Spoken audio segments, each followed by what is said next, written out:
Thank you very much, Presiding Officer, and I move the motion in my name, and I hope with the early start we have a bit more flexibility in some of the timings this afternoon, because I'm very keen that this is a proper debate, that we interact with each other, and I'm looking forward to interventions from the government benches, who I'm sure have a lot to say on this topic, because transparency at the heart of government, and indeed at the heart of the governing party, is crucial. It's important to each and every one of us. But the fact is, we shouldn't need this debate to get that transparency from the First Minister or from the Scottish Government. Because I made a very open offer just a couple of weeks ago to the First Minister to come here and give a statement to this Parliament on the issues engulfing his party, the party of government here in Scotland. It was a genuine offer at First Minister's Questions Time for the First Minister to put on record his point of view, his answers and indeed his responses to crucial questions that remain unanswered weeks into this saga. I will give way. John Mason. I thank the member for giving way. He says he is genuine. Could he expand on that by telling us the membership of the Conservative Party in Scotland? Is it 6,500 as the number who voted in the last leadership election? Douglas Ross. In the most predictable intervention of the afternoon, which will probably be repeated by several others, and I thought it might have actually come from the Minister, but maybe he's got that later on in his script. The point is, the Scottish Conservatives announce their membership numbers during a leadership election. Exactly. That's always been the way we have approached this issue. The point from the SNP benches seems to be, and the noise from the front bench, seems to be the Scottish Conservatives and other parties here in Scotland should change our approach because the Nationalists lied to the press, lied to the public across Scotland about their membership numbers. So I'll take no lectures from the SNP who want to see a change in approach from the other parties to cover up for the lies that those in the SNP made about those membership numbers. And that is a serious allegation. Mr Ross, could I please ask you to resume your seat just to reset? I think it might be instructive if I, at this stage in the debate, remind members that there are certain expectations about language in the Chamber. And, of course, we know that the Chair will not tolerate an accusation, for example, that a fellow member has been deliberately untruthful.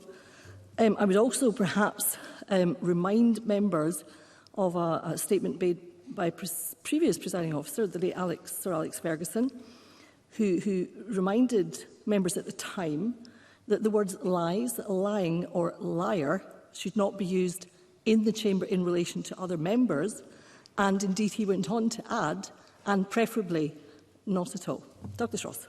I think we did clarify this all through the Presiding Officer's office this morning, and I am not saying any individual member in here lied. I am just saying there was clearly actions from the SNP on their misleading claims about their own membership numbers that led to the resignation of the head of media of the SNP MSPs, that led to the resignation of the former chief executive of the SNP. Just days before he was arrested by the police, he resigned from a role he had held for years because of the conduct of the SNP on their membership numbers. So that's why I'm saying I will take no lectures from the SNP on this issue. But the fact is, there are and remain serious questions to be answered. Now, the First Minister seems quite happy to answer these questions outside the Chamber. He always stops to speak to the press to give his views on a whole host of issues. And as an opposition leader, I want to see that continue, because he's only, I think, been beaten by Colin Beattie in his attempts to provide no more press stories, but in answering the press and providing us with plenty of nuggets and press stories going forward. So if the First Minister is happy to give those answers to the press just a few metres from this chamber, why is he not happy to come in here to answer those questions? Not just is he unwilling to answer the questions in this chamber, he's unwilling to even attend today to respond to these points. And there are so many questions, Deputy Presiding Officer. For example, how was the supposedly ring-fenced IndyRef2 funds raised through Ref Scot and Yes Scot spent? How was that money spent? Why did the party's former chief executive, Peter Murrell, give the SNP a six-figure loan? And when will that loan be repaid? Was this loan a consideration in the decision not to suspend Peter Murrell, not to suspend Colin Beattie and potentially any other MSP currently serving in this Parliament who may find themselves arrested by the police? Why was the unused motorhome kept at the home of the former First Minister's mother-in-law's home? And why were members of the SNP's Finance and Audit Committee refused information on the party accounts? So we have several senior members in government and in the SNP in the chamber today. There's a flavour of some of the questions we would like to put to the First Minister. In his absence, can any single SNP MSP answer those questions? Silence.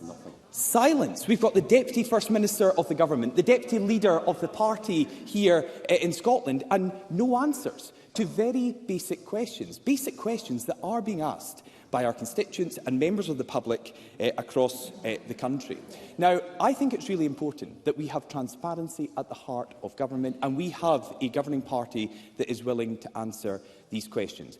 But sadly, we don't. And in the time left available to me, Deputy Presiding Officer, I want to look at the amendment that is just about to be moved by the Parliamentary Business Manager for the Scottish Government. This is an amendment which incredibly deletes massive amounts of the motion I put forward and deletes some key lines.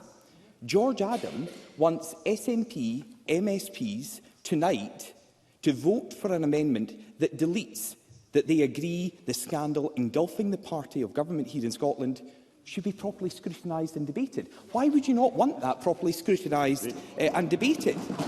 His amendment deletes the line calling for a more transparent budget process. Why would you not want a more transparent budget process? His amendment deletes the line that says we should give arm's-length organisations control over information publication. Why would you not want to give them more control over the publication of key information?